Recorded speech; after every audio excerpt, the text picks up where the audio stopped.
ਕੀ ਹਾਲ ਚਾਲ ਹੈ ਤੁਹਾਡਾ ਸਾਰਿਆਂ ਦਾ। ਉਮੀਦ ਕਰਨੀ ਹੈ ਠੀਕ ਹੈ। ਠੰਡੇ ਠੰਡੇ ਮੌਸਮ ਦੇ ਵਿੱਚ ਗਰਮ ਗਰਮ ਚੀਜ਼ਾਂ ਬਣਾਉਂਦੇ ਹਾਂ। ਅੱਜ ਬਸ ਚਿਕਨ ਸਟੇਕ ਬਣਾਉਣ ਲੱਗੀ ਸਾਂ ਤੇ ਮੈਂ ਕਿਹਾ ਤੁਹਾਡੇ ਨਾਲ ਸ਼ੇਅਰ ਕਰਦੀ ਹਾਂ। ਇਹਦੇ 'ਚ ਦੇਖੋ ਮੈਂ ਸਿਰਕਾ ਲਿੱਤਾ ਜੇ ਤੇ ਨਾਲੇ ਮੇਰੇ ਕੋਲ ਤੰਦੂਰੀ ਮਸਾਲਾ ਪਿਆ ਹੋਇਆ ਸੀ, ਮੈਂ ਉਹ ਪਾ ਲਿੱਤਾ। ਉਸ ਤੋਂ ਬਾਅਦ ਨਾ ਇਹਦੇ 'ਚ ਮੈਂ 4 ਨਿੰਬੂ ਪਾਵਾਂਗੀ।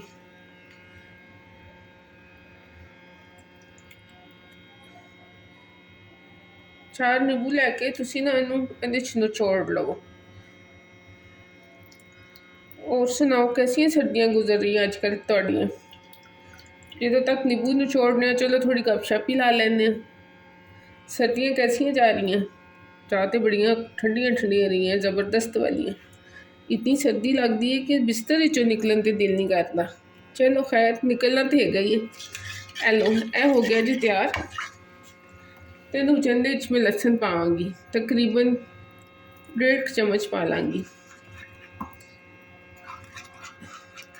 सारा अच्छी तरह मिक्स कर लाँगी। तो फिर जो चिकन के पीस है देखो मैं इतने लिते ने, तो ये दरम्यान जो कट के तेनों अंदर मैं कट लगा दिते ने, ताकि मसाला अच्छी तरह ना रच भी जाए तो मस भी जाए। सारे चिकन पावांगी इस बाउल इस तरह। तो उत्तों पावांगी जी है मसाला जोड़ा असी बनाया।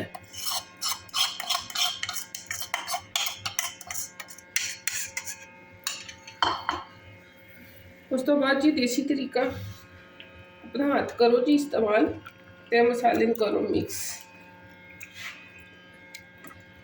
तुसी सारा मसाला ना अच्छी तरह मिक्स कर लें।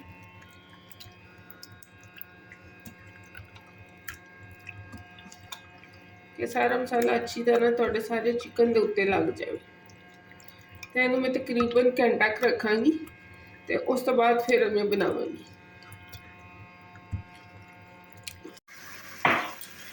हेलो जी इसे आ गया वापस। इतने मैं फ्राई पैन के ना स्टेक्स पकन रख दी है, ये तुसी देख लो।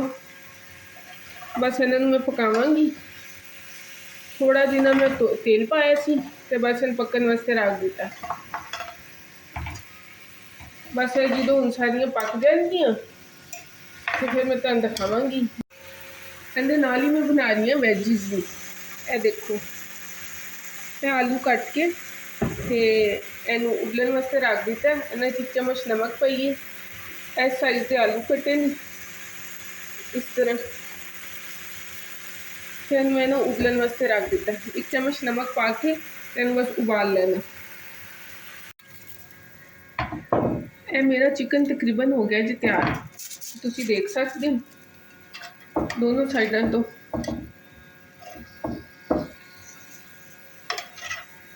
सारा चिकन हो गया तैयार। क्योंकि मैं तंदूरी स्टेक्स बना रही हूँ और थोड़ा जिना मैं लावांगी कोयले का दम भी, ताकि इन्हें ना एक बारबेक्यू का टेस्ट आए। तो सेंटर के रखांगी फॉइल पेपर। बस कोयला उतों चुकांगी तो इहदे रखांगी। तो इहदे उत्ते थोड़ा जिना तेल पा के इन्हूं कवर कर दांगी, ताकि अंदर जो स्टीम है ना थोड़ी अंदर चली जाए। यह हो गया साड़ी तंदूरी स्टेक। दूसरे पासे में ना वैजिज वास्ते ना इहदी सीजनिंग तैयार कर लाँगी। थोड़ा जिना मैं तेल लवांगी, ओलिव ऑयल लै रही हूँ। इहदे च तुसी नमक मिर्च पा सकते हो। मैं थोड़ा जिना पापरिका पाउडर पावांगी। उस तो बाद ओरिगेनो पावांगी। पापरिका पाउडर पा के इन्हूं अच्छी तरह मिक्स करके तो मैं वैजिज पे ला देवांगी। इत्थे मैं आलू उबाल लिते सर। ए देखो मैं हाफ कुक किए ने, पूरे अच्छी तरह नहीं गलाए। ए हो गए तैयार। इन्होंने मैं कढ़ लिता सी ते उत्ते जिहड़ी मैं सीजनिंग बनाई है ना वो मैं छिड़क देवांगी। फिर तुसी ना मिक्स कर लेना।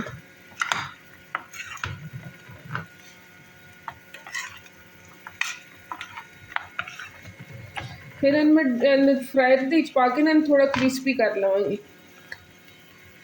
अगर तुहाडे कोल फ्रायर है तो ठीक है, अगर नहीं भी है तो इन्हूं फ्राई पैन के पा के तो अच्छी तरह ना इन्हूं थोड़ा जिना खस्ता कर लेना या ओवन के रख लेना, जिस तरह तुहानूं आसानी लगे।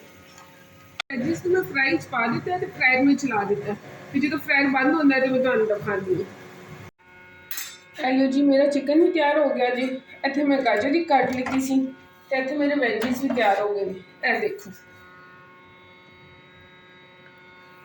ਬਸ ਇਹਨੂੰ ਮੈਂ ਪਲੇਟ ਵਿੱਚ ਪਾਵਾਂਗੀ।